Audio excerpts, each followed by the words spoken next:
आप देख रहे हैं love with astrology.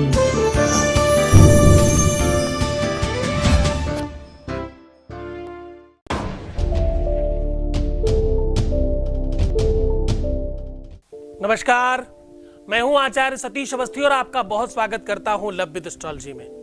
Love with astrology यानी आपके जीवन में प्यार भरने का साधन, तुम्हारे प्यार में आ रही हर एक समस्या का समाधान करने की व्यवस्था और आपको हमेशा जिता देने की ताकत देने वाली मंच। आज मैं बात कर रहा हूं नवरात्रि के चतुर्थ दिवस पर। चतुर्थी, वैसे तो चतुर्थी गणेश चतुर्थी के लिए जानी जाती है।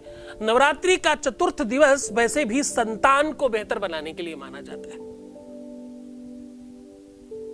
चौथा दिन माता का वो दिन होता है जहां से सुख देने की व्यवस्था करती है मां, जहां संतान को और आपके अपनों को, जिनको आप बहुत नियर डियर समझते हो, उनको कंप्लीट कर लेने के लिए सही शक्ति देने का काम करती है माता। कुष्मांडा देवी की पूजा की जाती है आज के दिन। चौथा दिन माता कुष्मांडा का है। माता कुष्मांडा उस देवी का नाम है जो अपने परिवार में सबका भरण पोषण करके सबसे पहले सबकी व्यवस्था करे और सबसे बाद में अपने बारे में चिंतन करे। उनको कुष्मांडा कहते हैं। जिन लोगों के बच्चे सही से बात उनकी नहीं सुनते, जिन लोगों के घर में बच्चे बहुत शरारती हो, जिन लोगों के घर में बच्चे शिक्षित नहीं हो, बच्चों में आपस में तालमेल नहीं बनता हो, बच्चे सफल नहीं हो पा रहे हो, बच्चों के उतार चढ़ाव में दिक्कत आ रही हो, आपस के तालमेल में दिक्कत आ रही हो, जिनको आप बहुत नियर डियर समझते हो ना, उन लोगों के साथ कोई समस्या हो रही हो तो भैया आज का दिन आपका है। चौथा दिन माता कुष्मांडा का है और माता कुष्मांडा सच में कंप्लीट मां है। आज इनकी आराधना और साधना करके लोग अपने घर में अपने बच्चों को, अपने डियर डियर को, अपने जो बाल शिशु हैं, जो आपके अपने हैं, उनको आप बहुत उन्नति कारक शक्ति प्रदान कर सकते हो। आपका छोटा भाई हो, आपके अपने बच्चे हो, आपके अपने बहुत बहुत क्लोज बच्चे हो, आपके अपने भाई के हो, आपकी अपनी बहन के बच्चे हो, वो सब आपके अपने ही हैं। उनके लिए आप उपाय कर सकते हो। बच्चे फ्यूचर है, बच्चे गौरव है हमारे आगे का। बच्चे सफल नहीं हो तो सब कुछ खराब लगने लगता है। जिन लोगों की कुंडली में पितृदोष, वंश दोष, परंपरा, नैसर्गिक जघन्य दोष, किसी भी प्रकार के दोष बनते हैं, श्राद्ध दोष बोलते हैं, बड़े सारे नाम बोलते हैं इसमें लोगों को समझाने के लिए। अगर इस प्रकार का कोई भी दोष बनता है तो कैसे बच सकते हैं? आज के दिन माता कुष्मांडा की पूजा करके इस पूरी की पूरी व्यवस्था को मजबूत किया जा सकता है। जिनका एक बच्चा हो या एक से अधिक बच्चे हो और वो सफलता नहीं प्राप्त कर पा रहे हो, चाहे वो एजुकेशन हो, चाहे करियर हो, चाहे पैसा हो, चाहे उन्नति हो, चाहे व्यापार हो, चाहे नौकरी हो, किसी भी फील्ड में अगर कहीं कोई तकलीफ आ रही है तो भाई समझ जाना सीधा आज का दिन आपका है और इसे पूरी तरह से ठीक किया जा सकता है। ऐसा उन लोगों के साथ ज्यादा होता है जिनका अपना निजी दाम्पत्य जीवन बहुत अच्छा ना हो। ऐसा उन लोगों के साथ बहुत ज्यादा होता है जिनका ससुराल का जीवन बहुत अच्छा नहीं हो। ऐसा उन लोगों के साथ ज्यादा होता है जिन घरों में बहुत विवाद रहा हो। ऐसा उन लोगों के साथ ज्यादातर देखा गया है जिनमें पति पत्नी में द्वंद्व हो या पति पत्नी अलग हो गए हो या अलग होने की संभावनाएं बन रही हो। उन घरों में ऐसी स्थितियां ज्यादा सर्जित होती हैं। खासतौर से उन घरों में भी देखा गया है जिन घरों के प्लॉट का कॉर्नर कटा हो या रोड सामने खत्म हो रही हो या जिन घरों में बहुत अच्छा नहीं महसूस हो रहा हो या जो लोग घर कहीं बहुत एकांत में बनाते हैं, बहुत सुनसान जगह में घर बना लेते हैं, उनके घरों में भी ऐसी कंडीशंस कभी कभी देखने को मिलती हैं। जिन लोगों के 4th हाउस में, 6th हाउस में, 9th हाउस में और 12th हाउस में गड़बड़ हो कुंडली के, उन लोगों के साथ भी ऐसी चीजें होती हैं।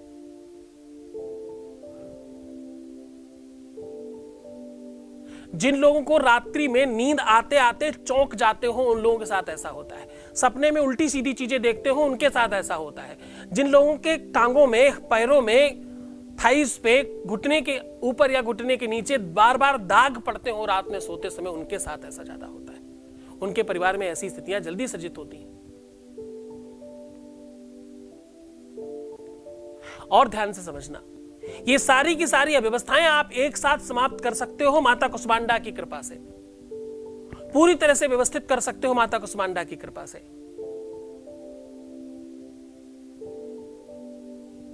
आपको करना बहुत कुछ खास नहीं है। सबसे पहला आपको काम करना है, अपने हाथों से 3 अंजुरी पीली सरसों एक पात्र में रखें और माता को भोग लगाएं और उसी सरसों के ऊपर दिया जलाइए आज से लेकर के अंतिम अष्टमी तक। बाद में उस सरसों को थोड़ा थोड़ा करके अपने पूरे घर में कम से कम अगली नवरात्रि तक चलाइएगा। जब खत्म होने वाले हो उसमें सरसों और मिला लीजिएगा। पहला नियम। दूसरा नियम, जिन बच्चों को आप ठीक करना चाहते हो उनके नाम से माता के आसन के नीचे नीम के पत्तियां रखिए, अष्टमी तक रखे रहिए, पूजन करते रहिए, उसे सिद्ध होने दीजिए। उसके बाद उन बच्चों को प्रसाद स्वरूप उनकी तकिए में थोड़े थोड़े डाल दीजिए। कब तक के लिए? अगली नवरात्रि तक के लिए। ऐसा हो सकता है आपको 1 नवरात्रि, 2 नवरात्रि, 3 नवरात्रि भी करना पड़े। जल्दबाजी मत करना, क्योंकि तिभिर पक्षई तिभिर मासई तिभिर वर्षई फलात्मका, कभी कभी 3 महीने में, कभी कभी 3 पक्ष में यानी 1.5 महीने में, और कभी कभी 3 साल में फल मिलता है। जितनी बड़ी दिक्कत हो। और एक तरीका, एक बड़े पात्र में माता के सामने किसी भी ऑयल को रखिएगा, चाहे वो घी हो, चाहे सरसों का तेल हो, चाहे तिल का तेल हो। और सबसे बढ़िया तरीका है कि अगर आपको अवेलेबिलिटी हो जाए, क्योंकि आजकल समय थोड़ा ठीक नहीं चल रहा है, अगर अवेलेबिलिटी हो जाए, सफेद तिल का तेल मिल जाता है। वैसे अगर आसानी से मिलता है ठीक है, नहीं तो आप घी और सरसों के तेल का भी इस्तेमाल कर सकते हैं। सफेद तिल का तेल अगर माता के सामने भोग लगाएं और उसके सामने रखा रहने दें, और ये काम करिएगा माता के लेफ्ट साइड में रखिएगा और रखे रहिए अष्टमी तक।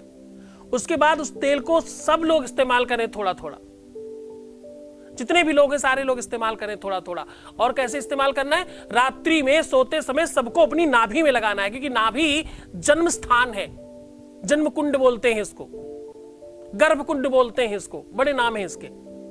ऐसा करने से ये इस प्रकार की व्याधि और विकार समाप्त होने लगते हैं धीरे धीरे। अपने ऊपर से चोकर उतार करके, थोड़ा आटा मिला करके, रोटी बना करके गाय को खिलाने से भी ऐसी चीजें ठीक हो जाती हैं। आज के दिन से शुरू करिए और अष्टमी तक कंटिन्यू करिए। एक और तरीका है इसका, बेहतर तरीके से आप इस चीज को और अच्छे तरीके से कर सकते हैं। जिन बच्चों को ठीक करना चाहते हैं उनकी फोटो लेकर के माता के पंचम स्कंद में यानी दुर्गा सप्तशती के 5वें अध्याय में रख दीजिए और दबा करके उसी के ऊपर माता रानी को विराजमान कर दीजिए। अष्टमी तक रहने दीजिए। फिर भी कम फर्क पड़े तो उस किताब को खोलिएगा मत, माता को वहीं बैठे रहने दीजिए। माता जब बुद्धि पर सवार होंगी तो सब ठीक हो जाएगा। जय माता दी। बड़े श्रद्धा से, बड़े विश्वास से करिएगा। ये उपाय, ये सॉल्यूशन, ये विधि, ये परंपरा हमने आपको कई सारे शास्त्रों से, पुराणों से निचोड़ करके आपके सामने रखता हूं। हमेशा बड़ी बड़ी चीजें आपके सामने छोटे रूप में प्रस्तुत करता हूं। सपोर्ट करना, सहयोग करना, हमारी मदद करना। हम तुम्हें मूल्यवान बनाना चाहते हैं। हमें ठीक रखना, कोशिश करना कि हम जो बताए उसे करते रहो। तुम्हें ठीक करने में मुझे मेरी मदद करना। तुम बहुत अच्छे हो जाओ तो मेरी मदद अपने आप हो जाएगी। बहुत शुभकामनाएं। जय माता दी। आप देख रहे हैं लव विद एस्ट्रोलॉजी।